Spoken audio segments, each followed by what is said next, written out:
present. Let me open the thing. Okay, here we go.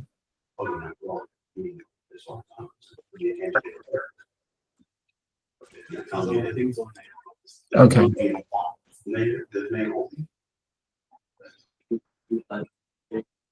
Good. Okay. Can everybody see it? Yeah. Okay, good. Okay, let's see. Okay, that's fine. All right. So we're going to start now. And this is about whether or not a bicycle is mutar to ride on Shabbat. Obviously, if it is, then it's also mutar on Yom Tov. I don't know if you remember, but in Brooklyn in the 1980s and perhaps 90s, everybody rode a bicycle on Shabbat.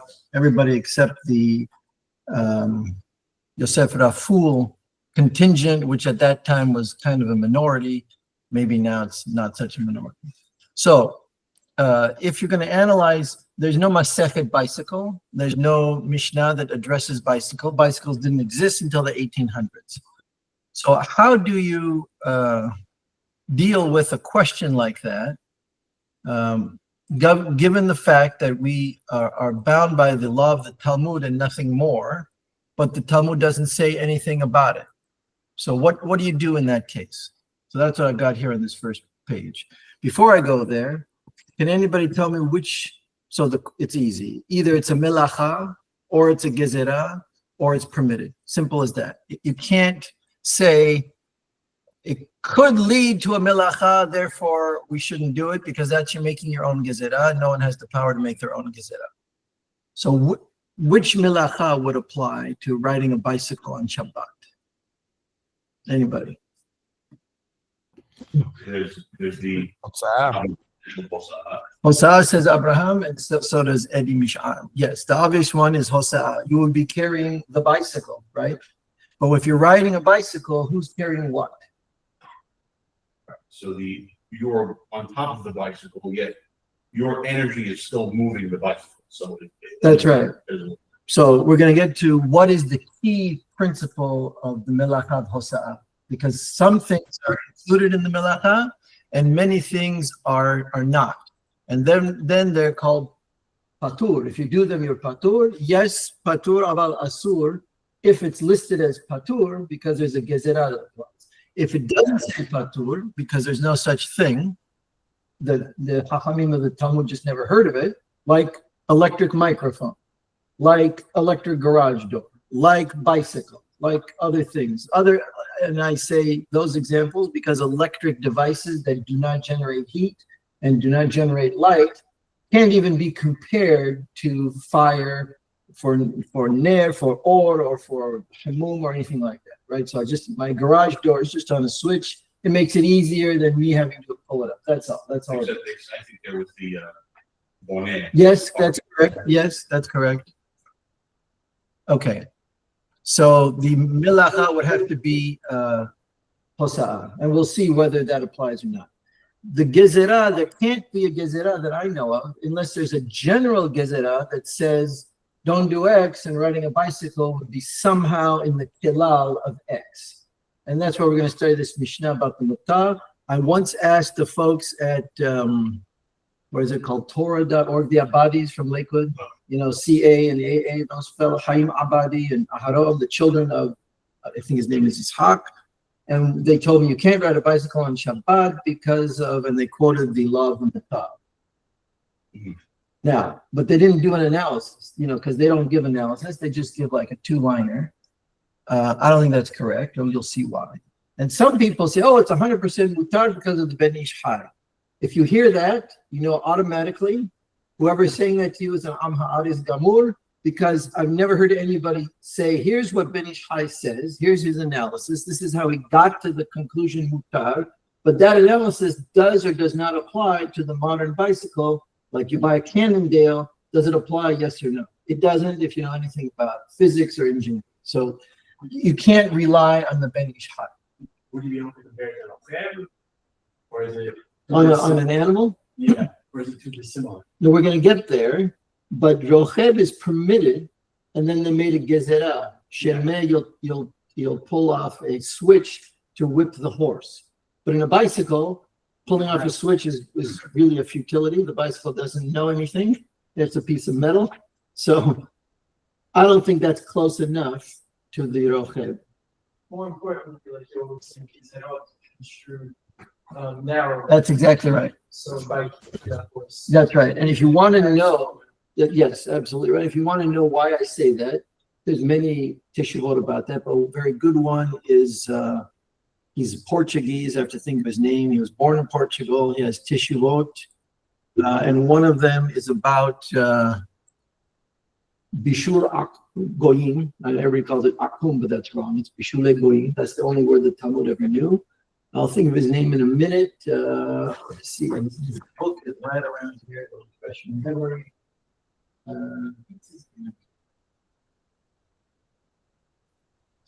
It's one of these bound volumes. Anyhow, it's very good. Teshuvah, I think it's number 7. And it's all about Gezerot or to be construed narrowly. I don't know if you guys heard all that, but there's a Chacham from Portugal who was in the expulsion, and he has a teshuvah about, I think, number 7, about Bishule Goyim. And he says very explicitly that a gezerah must be narrowly construed. But there are other examples. I think that Tashbes has some things about that. That's the way it goes. Okay. So now let me go to this little handout here. So what possible prohibitions are there? So in general, it's kind of like a flow chart. How do you analyze a can we do this on Shabbat question? And this, I'm applying it to bicycle, but it really applies to any modern technology that obviously the Talmud didn't know about. So what do you do with that? How do you deal with it? Number 1 question, is it a melacha? Yes or no? If yes, which melacha? And I didn't put this part in, but if it's a melacha, you have to identify the elements of the melacha. For example, bishul, the melacha of bishul, requires a heat source, which is esh. Therefore, heating water, which is an element of bishul, through a coil that goes through hamet tebaria or any other geothermal is only haram mishum gezerah. So therefore, if something is haram mishum gezerah, you know for sure it's not a melacha. So the hachamim had to stop people. Why they didn't like it, I don't know, but whatever the gezerah is, it is. Also, solar cooking is mutar. So you can cook, you can take a protein and change its state from raw to denatured proteins, which is what we call cooked, if you use the sun. So we leave a glass pot out in the sun. Yeah. Or nowadays we have solar cookers, which are very efficient. So they have like a parabolic mirror, and they have a cylinder at the top at the focus of the parabolic. So imagine not a semi-cylinder, but it's a semi-parabola on the bottom. And at the focus of that parabola, there's a cylinder, and in the cylinder you put the food. They use those in India all the time, and like in Africa, you know, where they're trying to innovate technology that doesn't require electricity or you can be off grid, right? So and people win science prizes all the time for doing something in Africa that extracts water from the air and solar cooks and generates, allows you to have internet from some kind of solar panel. So one of these things is a solar cooker. That's 100% mutar. Toldot Hama, which is haram via gezerah only, to cook via Toldot Hama, is when the sun heats an object, and then you take that object out of the solar flux, like indoors, and you cook on it. So if you put a black cast iron frying pan in India outside for an hour, it will get hot. But if you bring it in and then fry your eggs on Shabbat, that's forbidden mishum gezerah, no melacha. So there's all these technologies that require us figuring out how to deal with this on Shabbat. So those hamad is going to give it up, but not the hamad itself. correct. That's right. That's right. So one of the examples they say is if the sun heats the sand, and then you put the object in the sand, right? Now, but in Iceland, this is not covered by the gezerah because it's not hama. They have geothermal, maybe it's even pre-magma of a volcano. So they have this area near the sea where it's very hot all the time. So they take dough, they stick it in like a square cylindrical kind of thing. It's a closed thing. They bury it in this ground, and about an hour later, you have bread. That would be 100%. Wait, why is the geothermal mutar and not covered by the gezerah? Because the geothermal that's covered by the gezerah is hamed tebaria or anything equivalent, not earth, which is heated via geothermal radiation, but there's no liquid. Got it. Right. So the hot springs themselves. Yes, you have to take the context of the gezerah is they took a coil, they wound it through, and then put all that coil in a hamed tebaria, and then they made a pipe system that brought it to tebaria. Mm-hmm. Now they have hot water on Shabbat.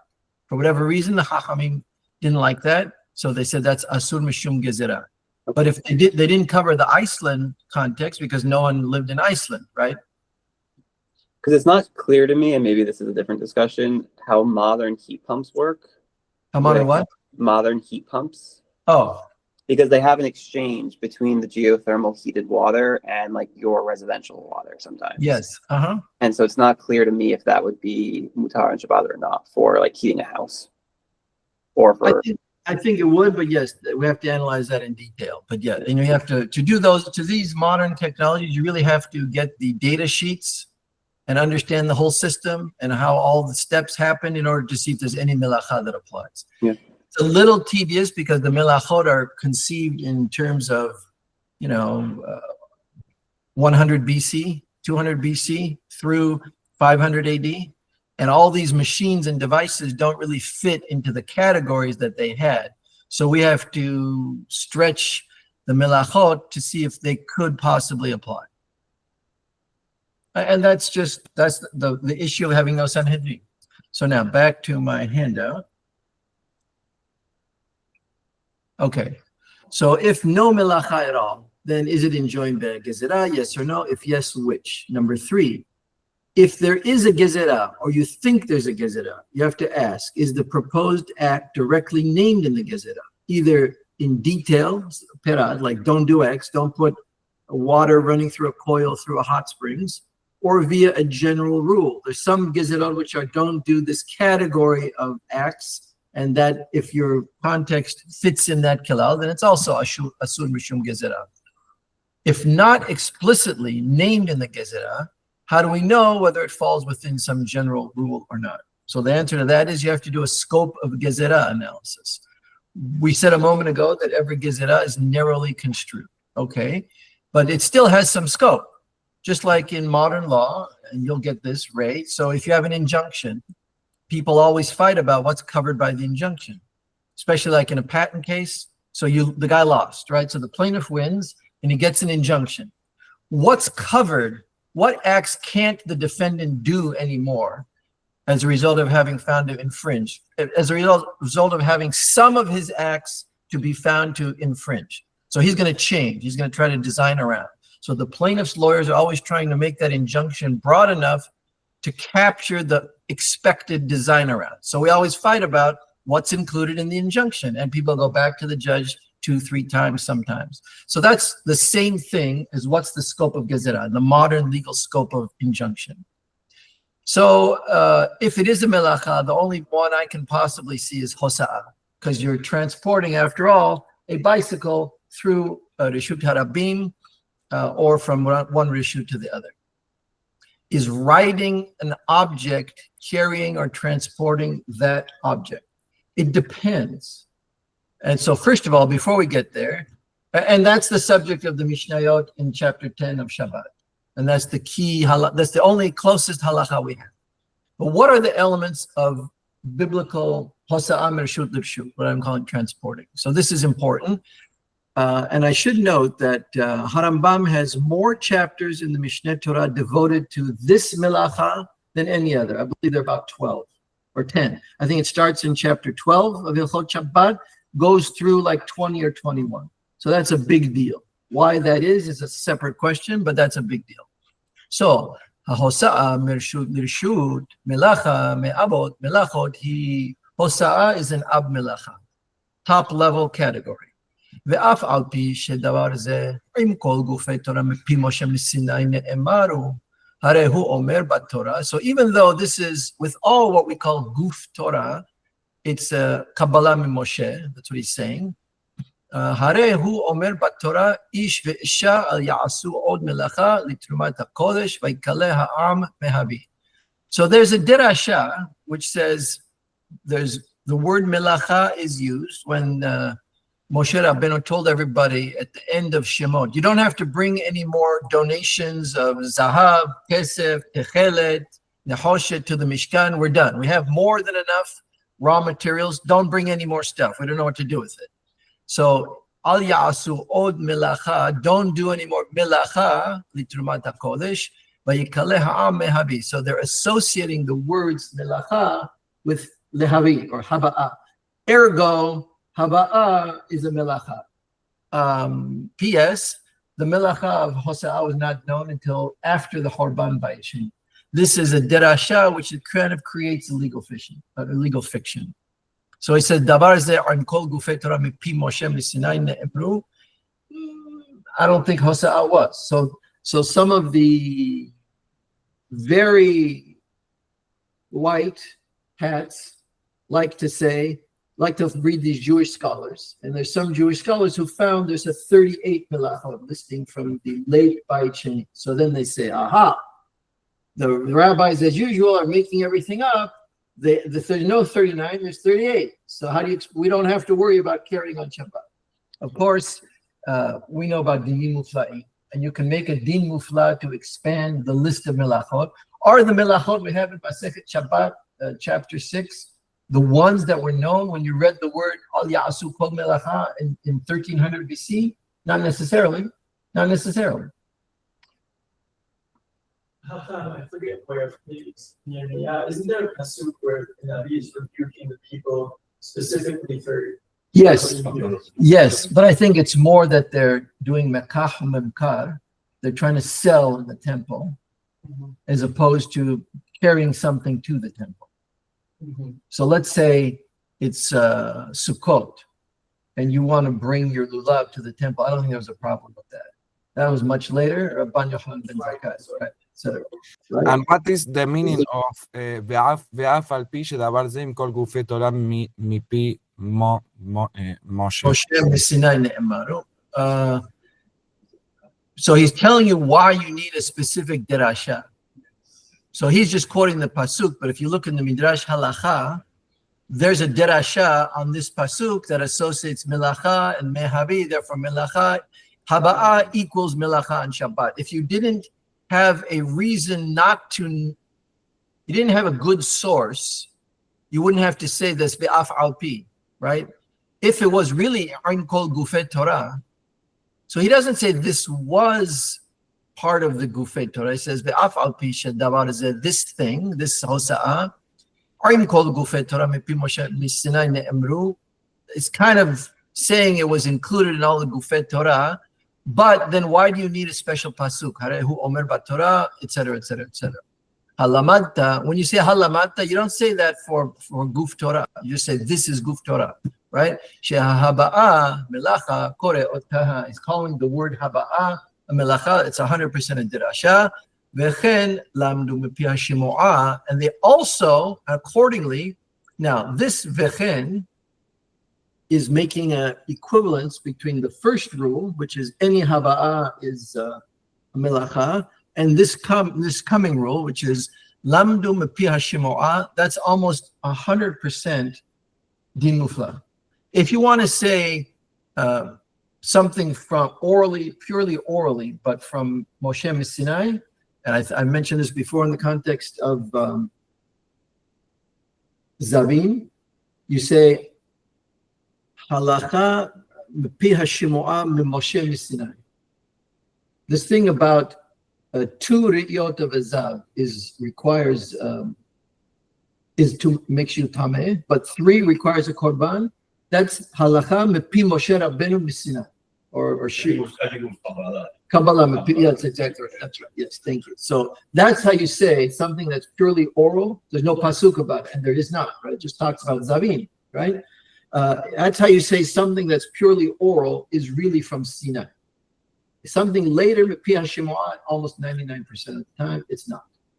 Right? So, but Mipia Shimoah just means Mipia Kabbalah. Like Shimoah is the rabbinic word for oral tradition. It could be invented by any Beddin along the way. Okay, let's see. Okay. This is a total hadush. Because the melacha is formulated as hosa'a bershut bershut. So you get it. You're in your house. You can't take something out to the street and then take it somewhere. Fine. And the reverse. If you get a delivery on Shabbat and they stick it in the street or right next to your driveway. I didn't say on the driveway because that could be a different thing. That's sideh reshut harabim. I'm not sure, but let's say it's in reshut harabim in front of your house. You can't go take that delivery and bring it in the front door. Nor can you tell the chadam, could you bring the delivery into the front door? We've got something sitting in the street. Because that's hosa'am mershut l'rshut. Who told you that you can't transport something into reshut harabim more than a certain amount? That's a new hadush. But the sugyot are telling you that was part of the oral tradition. שהמעביר ברשות הרבים מתחילת 4 לסוף 4 הרי הוא כמוסי מרשות לרשות וחייב ציץ הרי הוא כמוסי. That we have a law of hosa'ah mrshut l'rshut and we're adding this as ke hosa'ah mrshut l'rshut. It's not, but we're making it as if it is. That's a pure further extension of the melacha via din mufla. I bet you that was at a different time. Okay, so transporting is an ab melacha.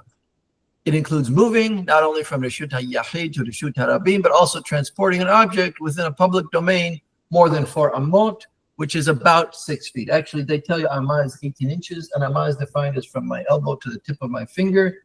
It's sometimes less than 18 inches, right? And the Israelites were not that tall, right? Until the Satmars mixed some DNA, right? But the Israelites, if you look at all of us, we're not that tall. Right? There's some people who are so tall they had to give them a special last name, which is Aroch.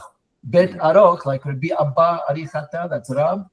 Or Tawil, they're tall. But nobody else is. That's why it stands out, right? Okay.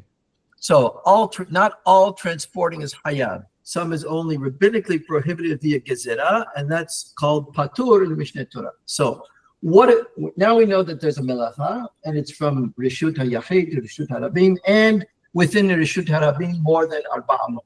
Fine. But what is transporting? What is the melacha? I won't read all of it, but it's important to know that you have to hosi kederech hamosi'im, because the hosi was a profession. It was a blue-collar profession, but it was a profession. There were some blue-collar professions, like, we say something pejorative or low. We say a faham. So faham was a coal merchant.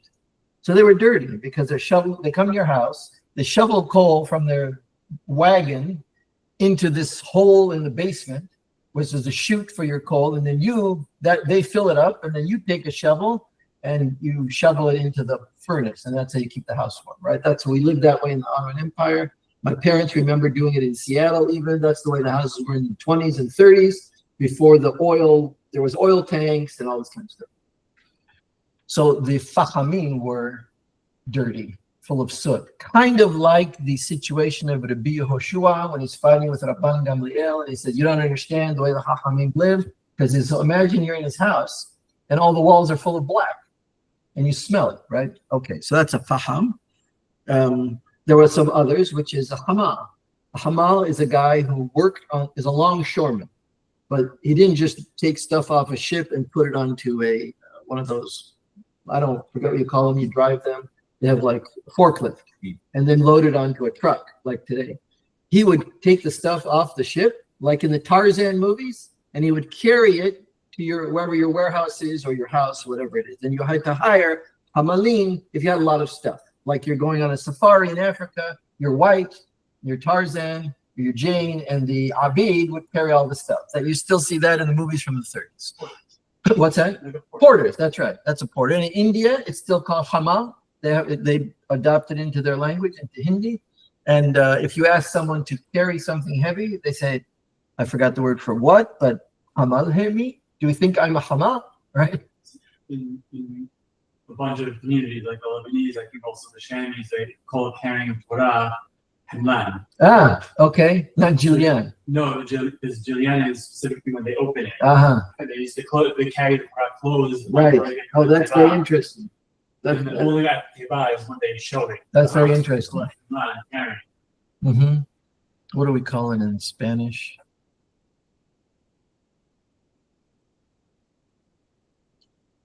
Traer. Traer means to carry. It's like Julian. It's like the Halabi Julian means to carry it around, right? Although it's not technically opening it, but yes. Because Mishum Golel, that's the cognative Golel, is to open, right? Mm-hmm. That's right. Okay. So the key point is it's only Hayab for Milachat Hosa'ah if it's Shehosi Kederech Hamosi. All this list of Hamosi Le'achar Yado means on top of your hand. Usually you hold an object. But what if you did it like this and you moved it outside? That's patur. Befiv, you put it in your mouth. Marfecho, that's in here, I think, right? Be'ozno, I don't know how you would carry in your ear, but maybe the women had a thing. Ubse'aro, you put it in your hair. The women in India do that. Ubkis, a pocket, shetofer bebigdo, but the pi hakis is lamata. So you have to sew an upside down pocket. If you do that, but it's tight enough that it'll hold the thick object, that's patur. Ben beret uveret, you have two clothes like your shirt and your suit jacket. If it'll hold there, fine. Befi birdo, b'min alo, in your shoe, ubsandelo, if you're in your sandals. So patur. You didn't do kederech hamosi'i. So now, I always tell people, if you get stuck on Friday night and you take the train from Manhattan, don't carry anything with you. But if you're scared or you have to bring your train ticket, those are the old days, tickets, because I don't know how you do it with a phone. I said, put it in your shoe. So at least you're not doing the melachah hosa'ah. You're violating a gezerah. I understand that. And you walk home from the train station, and that's the way it goes. Right? Okay, now. We say patur abal asur or not? So Harambam tells you in the beginning of the Hilchot Shabbat, anytime he says patur, it means patur abal asur. So he's not going to tell you each and every time, but that's what it means. All right? So now.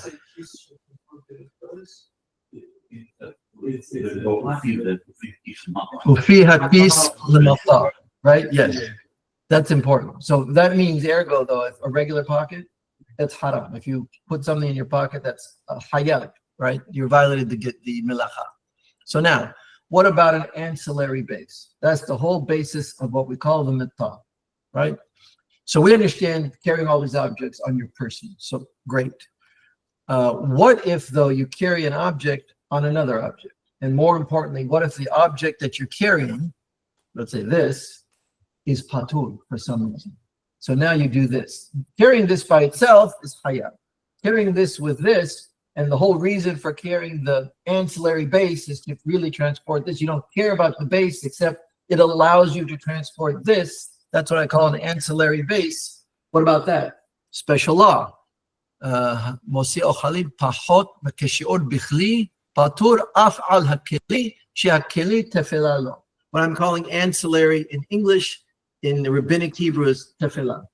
Tefillah means you're not carrying it for its own sake. You're carrying it to help you carry the other object. So, to violate hosa'ah for ochalin, the end of chapter 10 of Mishnah Shabbat gives you the sha'orim. If one date is not violated, and a half a kazait of something is not violated, have the proper sha'or. Okay? Let's say you carry less than the sha'or, but you carry it in a keli. Like, if you've ever seen in India, they have all these spices. They have a steel tray on which is set like these open cylinders, and they each have one of their 12 spices that you put in the masala, let's say. And each one has a little bit. You don't need because they have 12 ingredients. There's not that much of each ingredient. So now you have this whole system, really 2 kelim, each of the kelim, the upper kelim holding less than kishior. That whole shebang is patur. Patur af al hakeli, she'akeli tefilalo. Okay? Same idea, except instead of hasi shi'or, or pahot mikashior, we have, what about a live human? Et ha'chai b'mita patur, af al hamita she'hamita tefela lo. What about a live human being on a mita, which could be a litter, or could be like a stretcher, it could be those half stretcher, half like contained box that they used to carry the women in Japan, the fancy women. A baby car. How do you say in English? Baby. Baby carriage.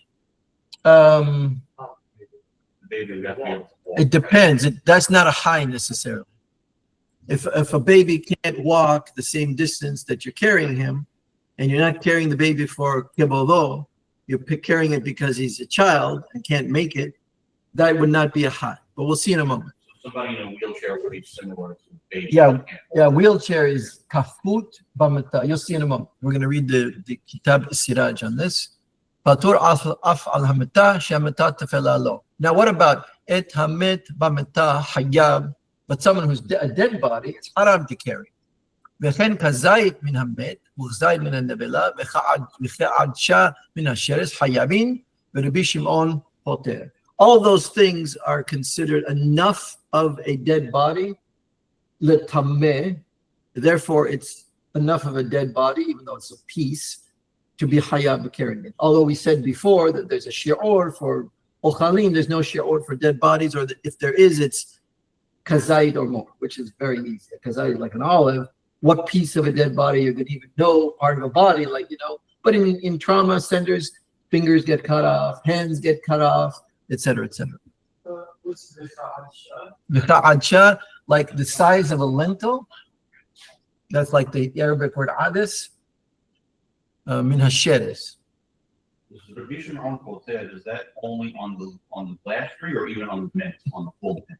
I don't know. We'll have to see. He might say it now. So I'm going to read the Harambam in the Hebrew. This is the bilingual for your future reference. Kilalhu eslenu shakazayit min hamet min hanebela v'cha'adsha min hasheres hu shemetammeh. It's our kilal from Hilchot Tum'ah that these amounts are sufficient. The tameh tum'at met kol echad kefi tum'at mino v'chol shehu pachot mishi'onin elo eno metammeh. Anything less than these, kazayid min hamed, kazayid min hanebela, ka'adsha min hasheres, is not metammeh. V'ba'aru yisodot kol zeh bimkoman. בטעם דברי רבי שמעון, לפי שסובר שאין מחשבת המוציא את המת ואת הנבלה ואת השרס כמחשבת המוציא שאר דברים שכוונתו עושית אותו דבר, אלא כוונתו שזה להסיר את הטומאה.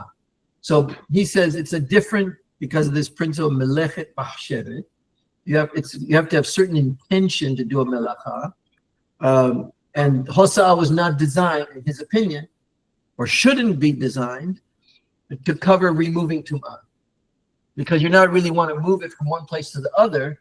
You just want to get it out of where you are. That's a different story, right? That's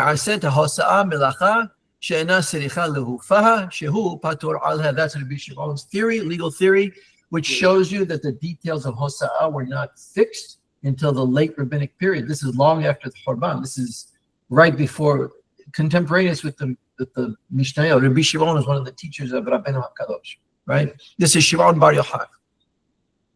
By the way, they try to make him into the hero of the Zohar. He does not have one imra that is mystical. Other Chachamim do, Masechet Hagigah, but he doesn't have a single one. Everything he talks about is legal. And he's very frequently quoted in Hilchot Shabbat. והחכמים סוברים שאין חילוק בין המוציא טומאות אלו או זולתן משאר חפצים. So the Chachamim disagree with Rabbi Shimon, different theory. We don't think in the public mind this distinction catches. So if you're allowed to lehosi tum'ah, people are going to want to lehosi hafasim acharim. So no, it's all haram if you meet the shi'or. Now we're getting to the part about the noseh tahai. So, what's this? Okay.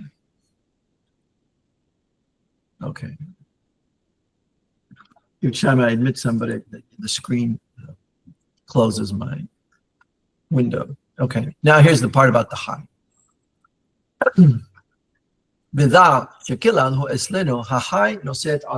By law, a live being carries himself. So if you carry them, you're not really mosi oto. Have you ever heard the phrase dead weight? So it's 100% true. If you carry Elliot now, and then if you carry someone of his exact size and weight who's dead, you will feel the dead weight like much heavier. When you carry somebody, they kind of do this and they're breathing. Somehow it's just not the same. So that's hachai noseh asmo. That's true. Ulficha chamosi adam hai eno masui. You carry a live person. That's not a what's a masui in English? Yeah, like it's the object. It's the verb. We don't have it in English, but it's the object of the verb. The hasi, right? So it's the carried object. The charge, actually, the charge. From Milashon cargar, which is to carry in Spanish and in Latin. But you give a charge to the graduates, that's like you're handing them something, right? There's such a thing in English, old British English, that gets you there. Is that like cargo? Yeah, like cargo, that's right. But cargo wouldn't fit here because in English, cargo means like mercantile, large amount comes off a ship. But yes, it's the cargo. That's right. That's good. Very good. Ela imken haya kafut, except if he was bent over, like sick people. Sick people, they don't stand up straight. They cannot stand up straight. People in wheelchairs can't even walk, stand at all. Harehu masui lidbre hakol. Everybody, all the hachamim agreed that a human who's sick, not dead, but sick, and or weak or limited, like he's paraplegic or amputee, that doesn't qualify as hachai noseh asmo, even though they're very much alive. Abal behema haya va'of. Now animals, af al pi shehen hayim, harehu ze mutar lechatecho of biado b'Shabbat. I don't know what he's talking about.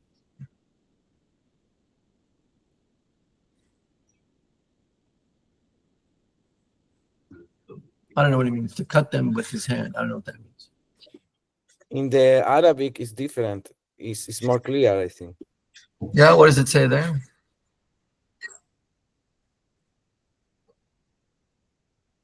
This, I think the translation is wrong. Amma behema haya va'of fihi wa an ka'anat hayim masui andal hachamim. So I think there's a separate gezerah. Yes, you're right. The Arabic is more clear. It doesn't match the translation here. There must have been a printing mistake.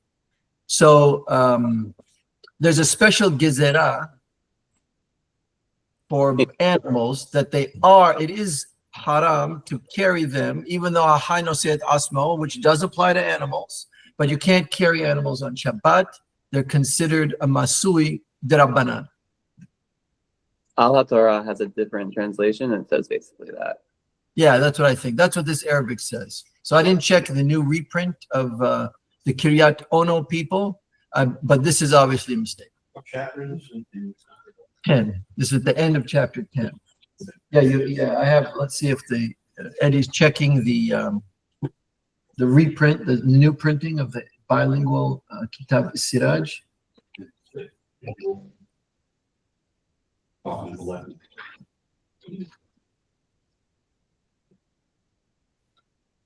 Yeah.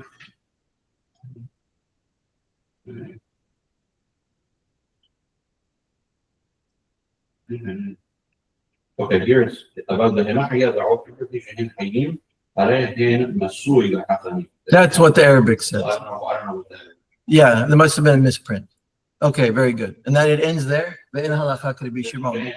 That's all right. So this thing of Hareze Mutar and Ve'godelet, that's probably from another Mishnah in the Hebrew that the printer put in the wrong place, which shows you that the proofreaders didn't know Arabic. They weren't reading the Arabic. They were just reading the manuscript and trying to match it. That's all. That's the problem. Okay. So now we know a few things. Let's just read the Mishneh Torah, which summarizes all of this. אז I would החי like to- שנושא את עצמו זה מותר או פטור? החי הנושא את עצמו. Mutar for Adam, Patur for Behema. That's what this thing is saying. It's Masui Aned el Hakami, right? Okay. Hamosi Behema Hayava Of, Af Alpi Shehen Hayim Hayab. That's exactly what he says in the Arabic. About Adam Hai, but a human, Eno Masui, it's not a cargo. V'im haya kafut o choleh, but if he was bent over or sick, hamosi oto hayab, that means the wheelchair thing that they have, you see people pushing old men in wheelchairs, that's haram. Now, I think they rely on the hayru, but that's a problem. Is it a foot bound, like in chains or? No, it means like zokef kifufim. So Like a foot? yeah, maybe. Choleh would cover. So we also have the word kofer alav keli, which is not, so many of these shorashim which have double letters, they're versions of the vav. So kaf vav fe is equivalent to kaf fe fe. It's very common, right? Like golel is related to gol. And you see in the Mikra, you'll see both versions. I think the double letter is later, generally, because the people, they just dropped the it's called hollow verbs in Hebrew Western-minded grammar. A hollow verb is one with the ayin hapo'al is a yod or a vav, and they sometimes have irregular forms, and sometimes they drop the vav and double the lamed hapo'al. That's how you get that. Like hofef, like we were saying yesterday. I think that's hopa, but there is a het vav fe, I think also. Okay. Yes, that's right. So Hof Hayam, I think it's the part of the land that covers, so to speak, the sea. Because in some of the Hebrew grammarians from the Middle Ages, they talk about that God put a limit on the sea. So he limits this, I think it might be in Eov also. Yeah, it's his name also. Yes. It was done by the Arab. And most of the time, the seashore is a little hot. There's rocks sometimes. It's higher than the ocean, right? So it looks like Hofet, right? That's what it looks like. I think that's where they got the word Hof. Okay. So Hamosi Oto Hayab. This is the kafut or chole. It would include a child because they're not physically able, right? If you take your child in a stroller more than his capability of walking, that's 100% noseh. How do I know this? From this next law. And a woman, a mother, who's walking with her son, bisman shenotel ahat umenei ahat. It's permitted if you hold one of their hands, but not both. You can hold your child's hand, but you can't hold both hands. Like you've seen that when you're teaching someone to walk, you stand behind them and hold both hands. That's considered hosa'ah. But if you just hold their hand and they walk however far you're walking, that's permitted. Hamosi tinok hai, if you transport a tinok hai, vichis talui besabaro, hayab mishum hakis, she'en hakis tefila latinok. So for a tinok, if you're holding they used to have like a little leather sack with a long tie, and the tie was connected on both ends. So you could put it over the child's head, and it would like sit here, kind of like how a Scotsman wears that purse around his waist. So that you did that probably to carry the item via the tinok. So you're hayab on mishum hakis, not patur, but hayab. She'en hakis tefillah latinok. There's no tiflut there. Aval im hosiet hagadol. But if you carry a gadol, an adult, afal pishu milubash bechelav betabeotav biyado. He's got all kinds of jewelry. He has a handkerchief in his pocket. He has a hat. He has necklaces, all kind of objects, which if you carried separately from this person's body, they would all be hayab mishum hosa'ah. None of them are hayab because shehakol tefillah lo, it's patur because you're not, right? Because you can't carry a gadol mishum gezerah. Right. Okay. It's patur af al hamata. We're going to get there in a moment, or we did get there. Patur af al hamata. That means it's all patur. It means it's all haram mishum gezerah. but you're not hayab for any of it, including the ancillary objects that are on his person. However, what if he had something, he wasn't really wearing it, it was like wrapped up on a cargo, let's call it, on his shoulder, then you are hayab for that. So let me skip to this. Im hosi adam hay she'eno kafud b'mita patur af al hamita she'hamita tefela lo v'chen kol kayose baze. So now this tells us two bits of information. The mita, just like the kelim of the human, which he's wearing, but not carrying on his shoulder. So if someone's carrying something and you carry them, you are hayab for what they were carrying on the shoulder. But if you carry them with a mita, even though the mita is not worn by them, that's the hadush, that's why it's here after. But because it's used to carry them, that is considered ancillary, just like their jewelry and their handkerchief and their hat and their sunglasses and their necklaces. So, patur afal mita, she'amita tefela lo, v'chen kol kayose baze. So 2 bits of information, like I said. The first is the mita, even though it's a separate object, is tafel, and you're not hayab. But if you carried it without the human, you would be. And we're supposed to apply this legal theory to anything similar. So here's where, like Harambam says in the Hakdama, what he's articulating is nir'in, because you can't know the law for any particular case. Absolutely, law is not geometry. Chacham Pa'ur used to love to say, right? But you can, if you know derech hamishpat, which is derech haTalmud, we were studying yesterday. If you feel you know, then in a safek you decide according to where the halakha is hadad. No, lehechan hadin notet. If you don't know, then you just do safek de'oraita l'chumra, safek de'rabanan l'kula. But if you do know, it could be mutar, even though there's a milacha de'oraita involved. If you know lehechan hadin notet. How do you know lehechan hadin notet in this case? V'chen kol kayose baze.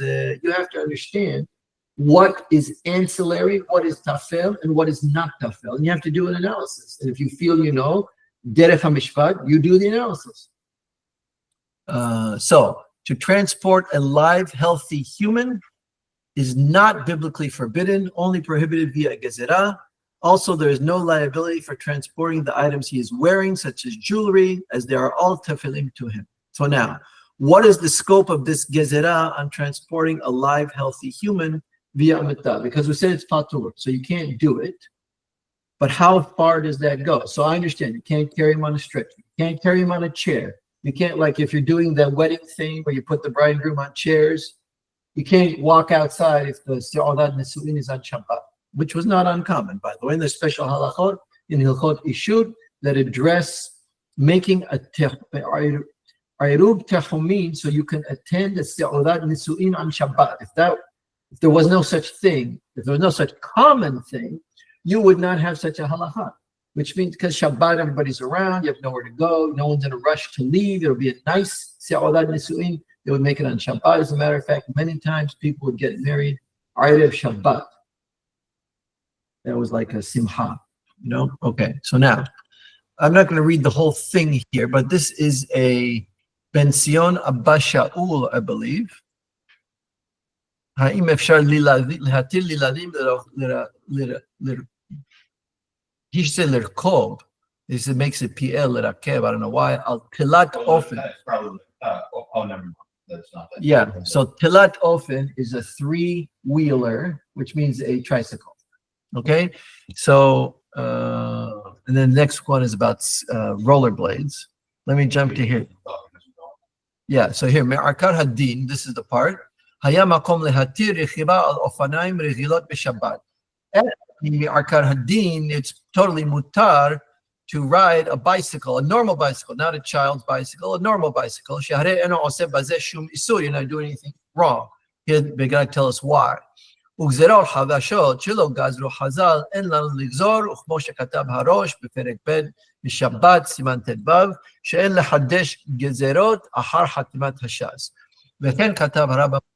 etc., etc.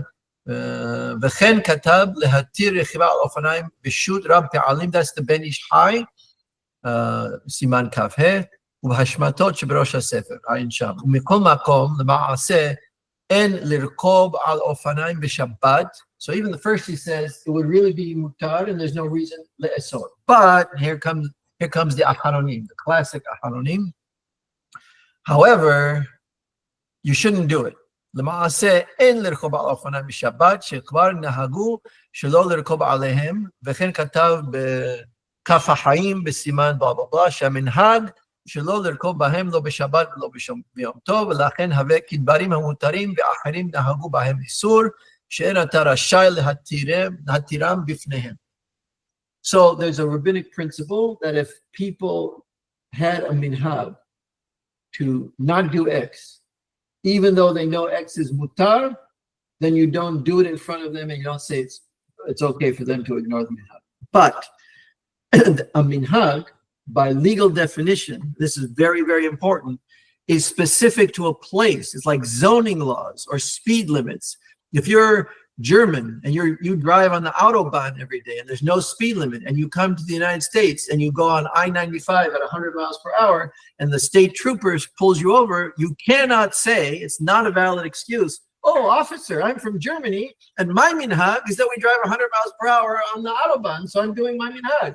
He says, sorry, $300 and set 10 points, right? That's the way it goes. So a minhag is specific to a place, and only if it's promulgated by the bedin of that place, not because 5 people and some rabbi decide you should do it. That's not a minhag, that's folklore. So the Ben Zion Abba Shaul is misdirecting the audience because he has a premise which he doesn't state and doesn't prove, which is anytime someone says, like Kaf HaHayim, who was a contemporary of Ben Ish Hai. So what do you mean it's a minhag? Ben Ish Hai is like the Mare de Atra over there, not the Kaf HaHayim. Everybody loved the Ben Ish Hai. I'm not a huge fan, but everybody loved the Ben Ish Hai in Baghdad. And so he said it's mutar. I bet you people rode bicycles. Comes the Kaf HaHayim, it says nahagu. Who is nahag? No evidence. Then lack of foundation, objection. I mean, it's just a leap, right? But he doesn't tell you, how do I know it's a minhag? Oh, the Kaf HaHayim said so. Well, do we vet that statement? No. So now we have Kaf HaHayim on one hand, Ben Ish Hai on the other, and Ben Zion Abba Shaul deciding it, even though Safek de Rabbanan is the Kula, right? These are all Gezerot, because we just studied, it's Patur, right? Anyhow, you shouldn't do it. Which book is this from? What was it? Recently, I don't remember the name. It's a famous book of Ben Zion Abba Shaul. Most people. Or Lesion. Or Lesion, yes. But look how he does it. So this is the premise that makes us all stupid, really. That a minhag is not local to a place and doesn't require the local bedin but the batei dinin to promulgate. But the batei dinin in Eretz Yisrael, they did. They had a registry of minhagim. Yishmael Moshe Hazan worked on it with the old-timer Moshe Suzen, who was the Abedin of Jerusalem at the time. So when Yishmael Moshe Hazan was 18, this would be around 1820, 1815 or so. He was nominated to the Bedin of Jerusalem at age 18. And one of his first jobs was to go around with Rabbi Moshe Suzen, who was old-timer, probably 60 years older than him, but he loved him. They had a kind of a meeting of the minds, whereas the younger Abedin or chief rabbi was more lechumra, more proto-black hat, I would call it. Bulgarian. The Bulgarian, Haham Bulgari, Finzi, this guy Finzi, right?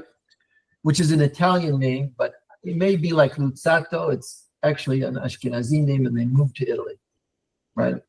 But we had that name in Seattle. They called themselves Fis, but the Garden of the Finzi continues. There's a famous movie about they had a big mansion, and during the Holocaust, when Italian children were barred from schools, public schools, they opened their library, and the Jewish community made a school in the house of the Finzi Contins. So there's some movie about that. But it's definitely Italkim, but I think it's mixed with Ashkenazi, like the family Lutza. Okay? So he's the guy behind it only says that nahagu. He's not saying anything beyond that. But so essentially, But Nahagu where? We don't even know where. We don't know where. So he's just saying, essentially, if anyone says Nahagu anywhere about anything that is Isur, Yeah, he would be forced to apply this same logic now. that's right. So Ben Zion Abba Shaul is endorsing the premise that anytime any rabbi says Nahagu, now we're stuck. Now we're all bound by this extra Humrah because somebody said Nahagu. So he should be saying that there's no one's allowed to eat on Pesach because Nahagu. Yeah, that's right. Yeah, absolutely. That's right. Right, that's right. Yeah, now there's another principle. So I said, this is the subject of Harambam's famous teshuvah on can you ride on riverboats on Shabbat? And one of the questions was, is it haram? And he answers no. First of all, it's all derabanan. It's about tehumin. Do tehumin exist above asara amot? No. So most rivers have more than asara tifahim.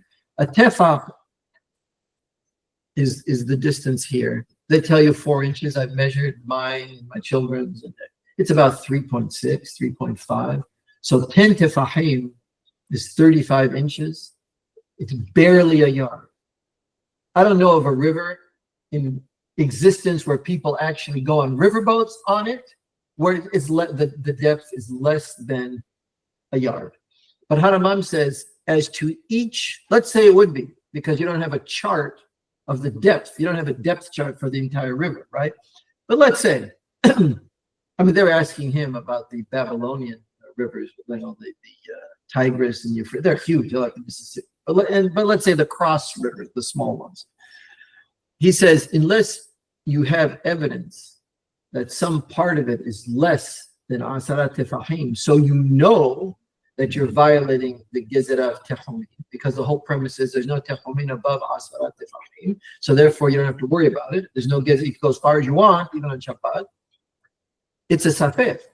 So unless you know, even the idea that it might be is a Safek Derabanan de Kula, because Tehumin are Derabanan. That's what Harambam says in that famous Teshuvah.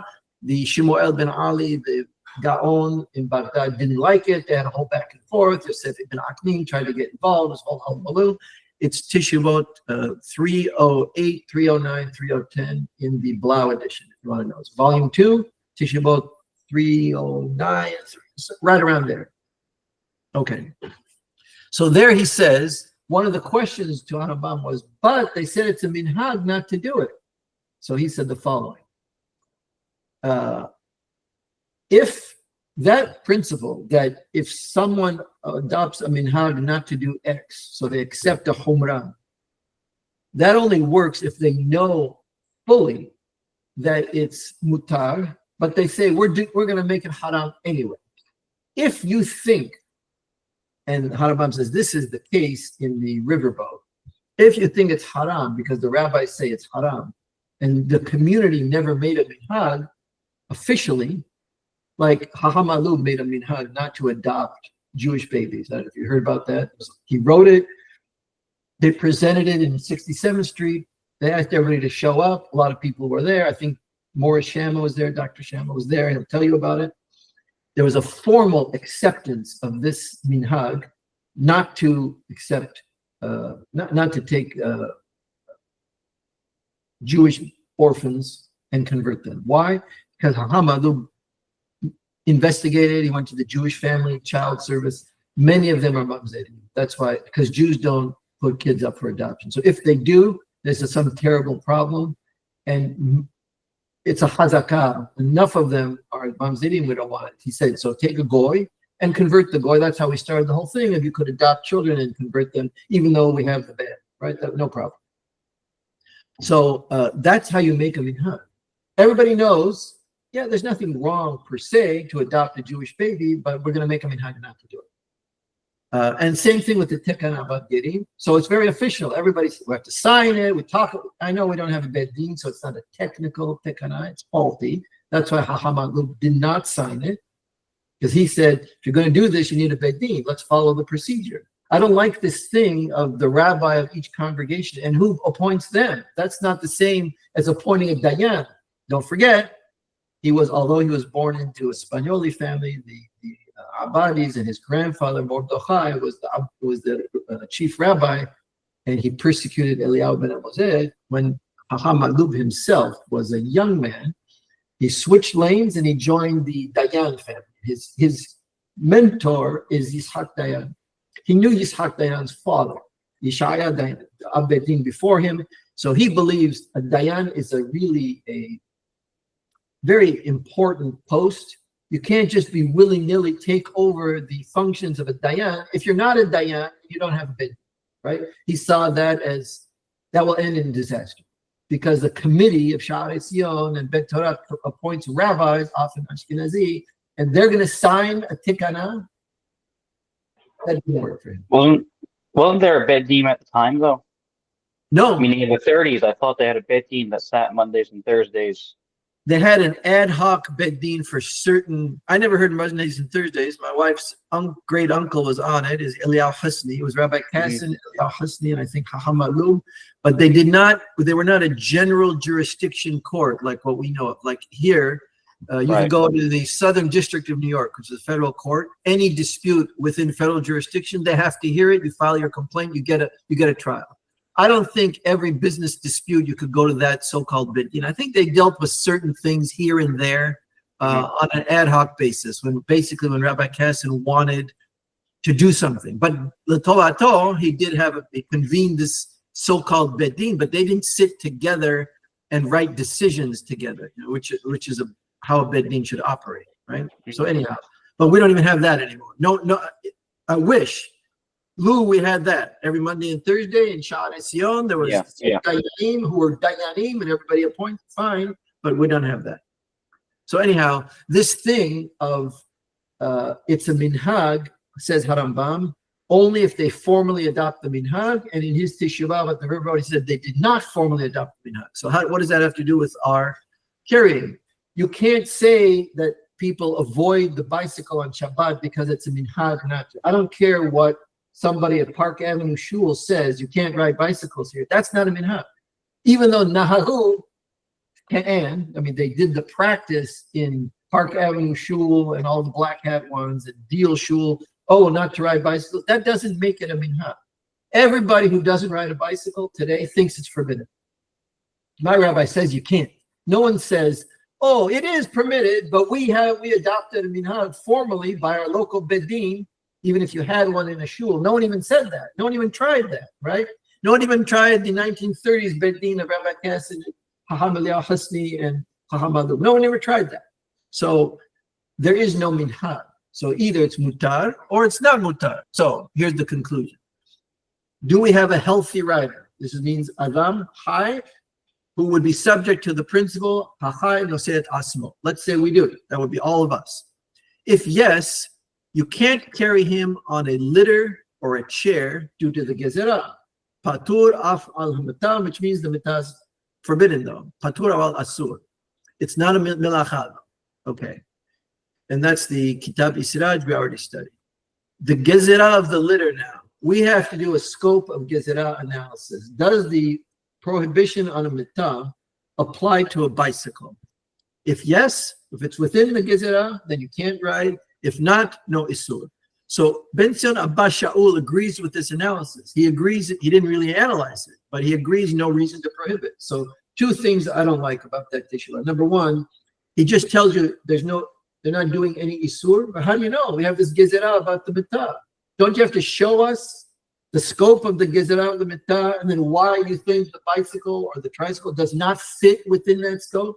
That would be number one. But he just says, no, it's okay. But there's a minhag. He just says they had a custom. Who is they? Who does such a custom bind? So this is just the Teshuvah Harambam. I'm not going to study it, but if you want to know it, this is where he says about the requirements for a minhag le'esor. So now my analysis of the scope of gezerah of the mitah.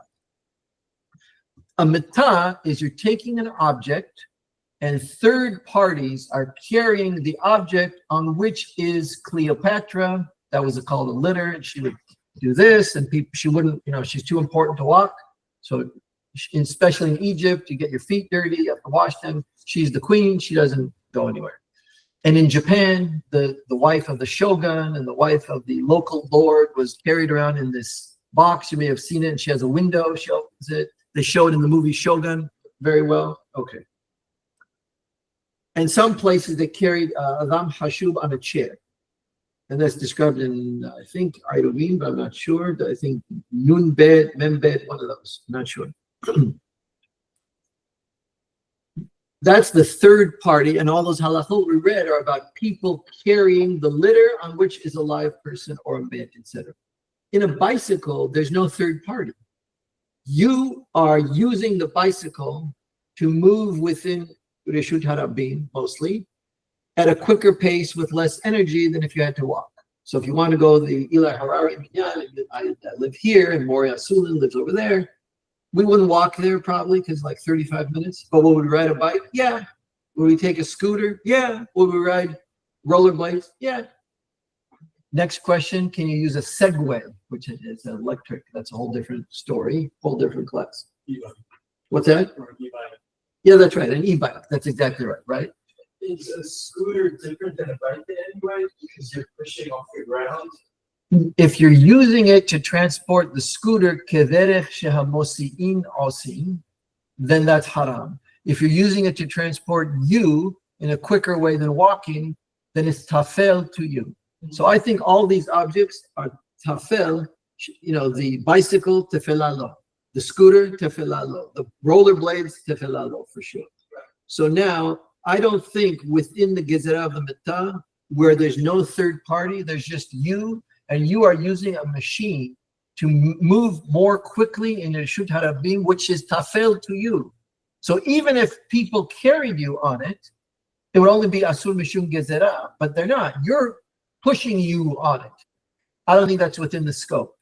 I think it's, and even if you're not sure, I think it's enough of a safek to say safek derabbanan, which is the gezerah, the kula, just like Harambam said. And even if you're worried that parts of the river are less than 10 tefahim, safek derabbanan the kula, because tehumin are derabbanan. And he quotes you the sugya about that. It's in Arduin. But why here is a safek? I think that is obvious that it's not isur, because there is no isur to letaltel etatzmi. I agree 100%, but let's say some people think, oh, I'm not sure. That would be the safek that Harambam addresses in the Teshuvah about the riverboats, and he says safek derabanan lekula. So the whole gezerah is derabanan. I think that I'm doing a scope of gezerah analysis, and I think every expression of that gezerah requires a third person to carry you via a machine or a device, like a stretcher or a wheelchair. So could you push a man in a wheelchair who's healthy?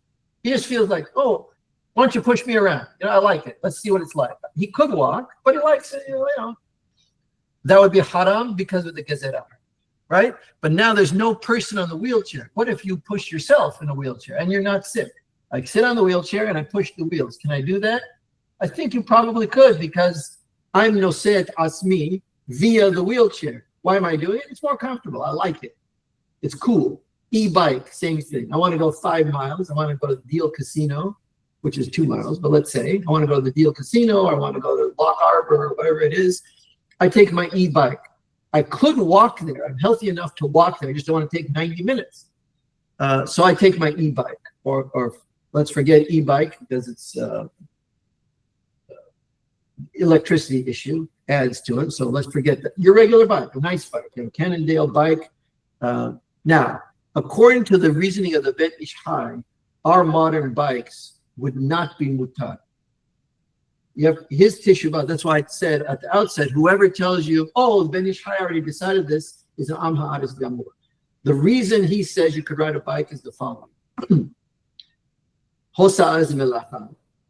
But there's a rule in Hosa'ah called koach koho. So if this is the end of my yard and I throw this, that's Hosa'ah, because I threw it from my Reshut to Reshut Harabim or to the next door Reshut with no item. What if I throw this within my yard and it hits another thing and that thing crosses the boundary? That's called koach koho, because it's like melacha, what's it called? Davar she'eno mitkaven. It's the same idea. I don't know for sure when I throw my ball at the stationary bulb, that I'm going to hit it. It's not 100% every time that, even if I'm a great baseball player, pitcher, it's not 100% that the first throwing is going to hit the second object and cause it to go out. It happens, but it also doesn't happen. Was that taught even if you intended? I think so. I have to read the Mishneh Torah, but I think so, because it's mutar to do the throwing, because koach kohol. Koach kohol eno ober on any melacha, certainly in Hosaka. So his analysis is as follows. Based on bicycles in the early 1800s, when you pedal the front pedal, it's connected to the chain, and the chain transfers the force to the back wheel, which has a gear. Many times those early chains, they would slip. They would fall off, you have to put them on, or they would slip. And when you pedal, nothing happens. They have to pedal again, and it catches because the gears and the holes in the chain were not properly aligned because they didn't have mass production. So a guy in a blacksmith shop was probably making the chain and the gear.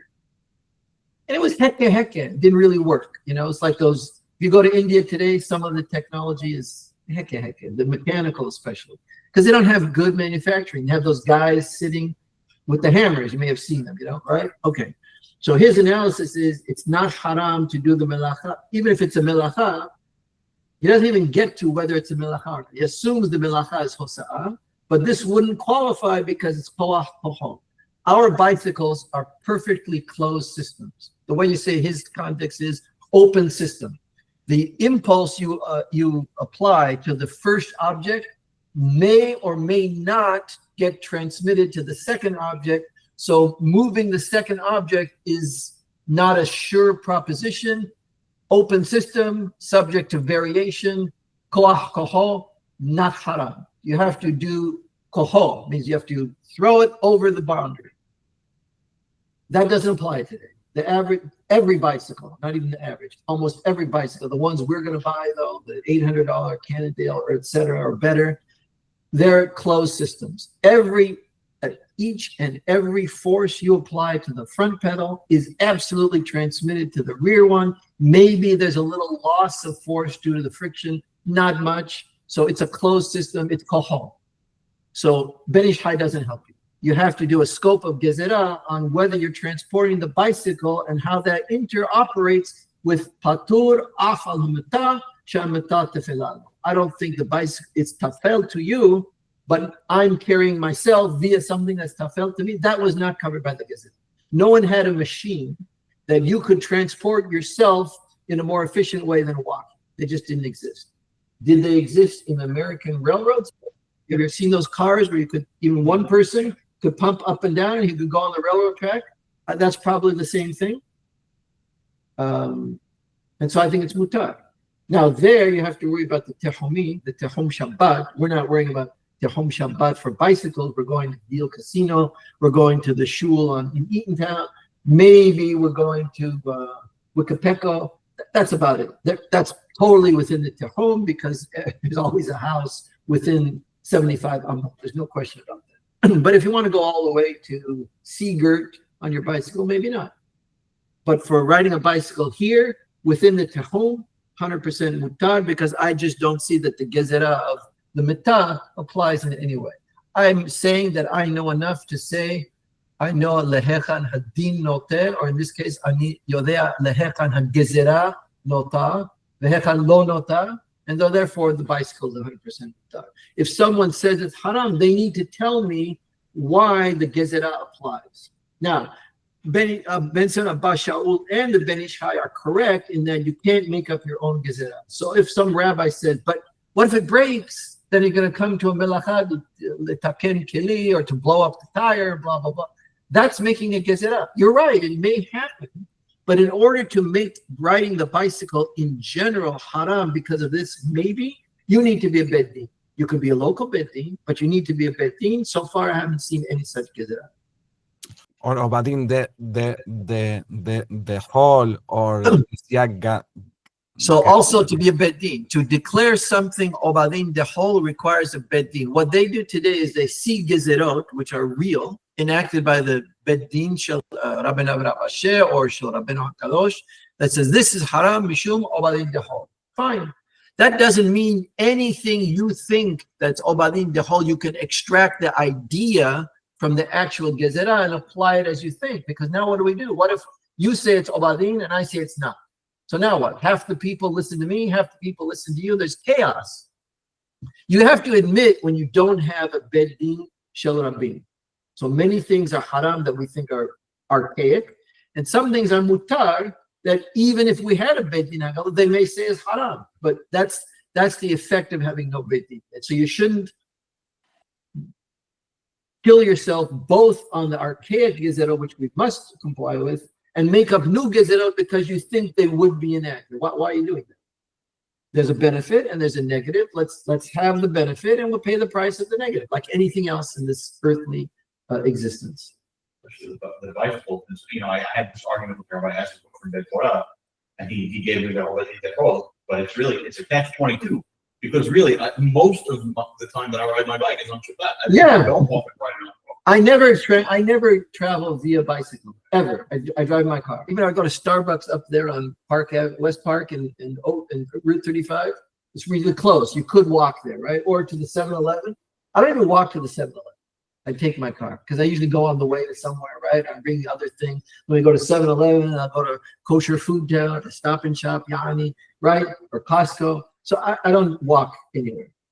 But on Shabbat, I ride places. That's the onim Shabbat is to be able to ride, let's say, to the ocean, to some knis, to the Harari Minyan, right? So I don't buy it at all. But anyhow, as Paul used to say, who gave him the right to legislate? They do not have the right to legislate. Is he a beit din? No. Right? I think you can also use the aval adam hai eno masui. Like you're not considered a burden if you're a healthy person walking. Right. I can carry you on my back if I wanted to. That's fine. If there's a mitzvah, then it's a gezerah, fine. No, But- there's a gezerah on even any ha. Lehasiyat ha is asur b'shum panim va'ofen because of a gezerah. So if I carry someone without an object, what isn't it?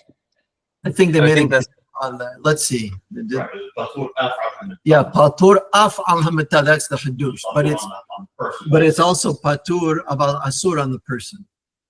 They made a gezerah for it. I believe so. Let's see. Oh, maybe maybe you're right. I think Ray's right. I think you could carry somebody without a tafel. No, I'm not sure. You see it at gadol. There's a distinction between tinok and gadol, but it's unclear that the tinok is someone who can't walk. No, that's just a child. It's just a child. So I think the child can walk. It's just an assumption of when you're using the string pouch with them. There's an assumption. It's just the assumption of what's tafel to what. Mm-hmm. but it seems the person is it is patur. If he has something that's Yeah, I thought it was haram because of this. Aval im hosiyat hagadol afal pishu It could be.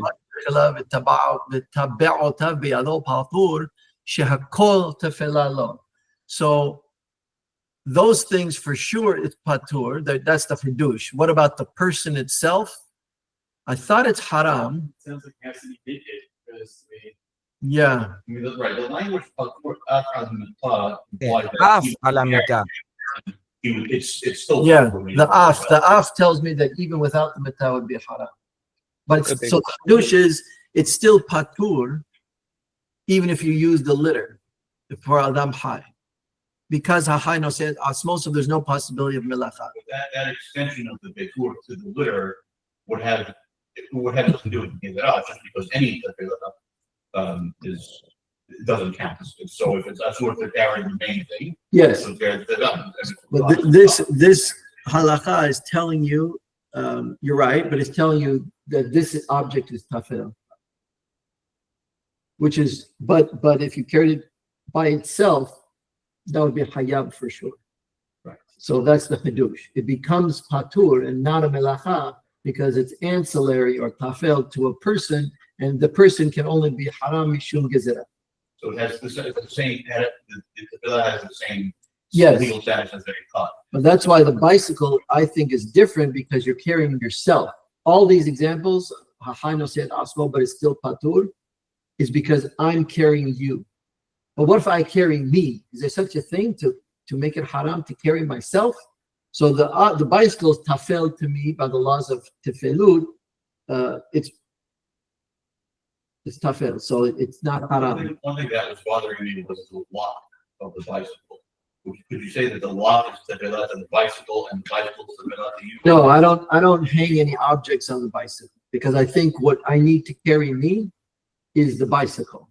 Is the lock tough? No, the lock I'm carrying l'soref gufo because I want to lock the bike when I get to where I'm going. So I don't think you can do that, or a water bottle. Once you have anything that's external, it becomes regular. I 100%. So that's why I don't. And they have the sketch Ardo, but when the fathers have the trailer behind and they put the kids in, I don't mind the bicycle even if there's no Ardo. But what you're doing with the kid in back, that's haram. What would we say about a child seat with no child in it? Meaning the one attached to the bicycle, not the trailer. It's part of the structure of the bicycle. If it's attached to the bicycle, I don't have a problem. It's removable, but it's attached for the time being. Depends how much attached. So like a water bottle, I don't, even though it's attached, it's totally removable without any effort. I think that's haram. If a child seat is that type, then haram. If it's bolted down, but you could unbolt it like a seat. So the seat is removable, but it's bolted down for the time being. So I think that's part of the kili But even a child in that case might be okay, like the tinok here. That you're allowed to carry the tinok if he doesn't have anything extraneous. And as I think you could carry him as far as he's capable. Oh, no, but see, that's still the gezerah. The bicycle is tafel to the tinok, but the tinok is high, which is patur abal asur. So you can't transport anybody on your bicycle besides you, because then we implicate the third party thing. And my whole analysis of the gezerah is that it's not covered by the gezerah because there's no third party. It's just me. So you can't impute a gezerah on a third party onto myself. That's too much. That's too much of a leap from the scope of the gezerah. In your case about the chair, the wheelchair, Yes. let's say you were talking about your computer chair, which has wheels. Yes. Your intention, once your intention is, I'm going to my neighbor's house, he doesn't have enough chairs, I'm just going to sit in the chair and wheel it over, it still becomes problematic. Once your intention is to... Yeah, I agree. Yeah, 100%. Yes. I think it's mutar to transport yourself. And if you're doing the office chair just because you feel like it, fine. But if you're trying to get the chair over there, then that's a haram. Yeah. I wouldn't do that. No, I wouldn't do that. Right, correct. And a baby car is forbidden, no? Yes, 100%. Yes, unless you have a real irub. You could have a real irub if you live in a hosh, like I think they still have in Argentina, where there's like a courtyard in the center of like 12 houses around the periphery. So you could make irub haser from all those 12 people. Yes. And you could move a carriage across the haser. But from one mabui to the next, no. Yeah. And then you need irub mebaot, which I don't think anybody has successfully. Yeah. Okay, that's it. Thank you very much for your kind attention and attendance. Thank you very much, Hashem. See you next time in Midrash Halewa.